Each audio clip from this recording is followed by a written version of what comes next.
আসসালামু আলাইকুম। ডিপিসি বাংলা টিভির আজকের তাজা খবর পড়ছি আমি সৈয়দা আঁখি হক। বাংলাদেশের শীর্ষস্থানীয় পত্রিকায় প্রকাশিত শিরোনাম। প্রথম আলোর আজকের প্রকাশিত শিরোনাম, নতুন কাগজে নোটে বঙ্গবন্ধুর প্রতিকৃতি বাদ যেতে পারে।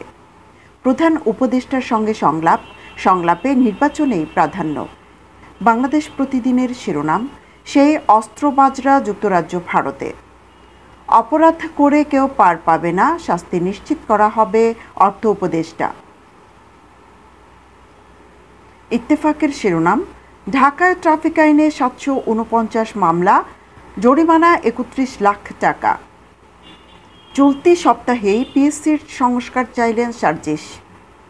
কালের কণ্ঠ এর শিরোনাম, সংলাপ, দ্রুত রাষ্ট্র সংস্কার, ইসি গঠন ও নির্বাচনের রোডম্যাপের দাবি। গোয়েন্দা অফিসে আর কোনো আয়নাঘর, ভাতের হোটেল থাকবে না। প্রবাসীর কথা 24 এর শিরোনাম, ঢাকা বিশ্ববিদ্যালয়ে রাজনীতি এখনই বন্ধ নয়। বিচার না করে আওয়ামী লীগকে রাজনীতি করার সুযোগ দেওয়া হবে না, হাসনাত। এই ছিল এখনকার মতো। পরবর্তী সংবাদ শোনার আমন্ত্রণ জানিয়ে শেষ করছি। ধন্যবাদ।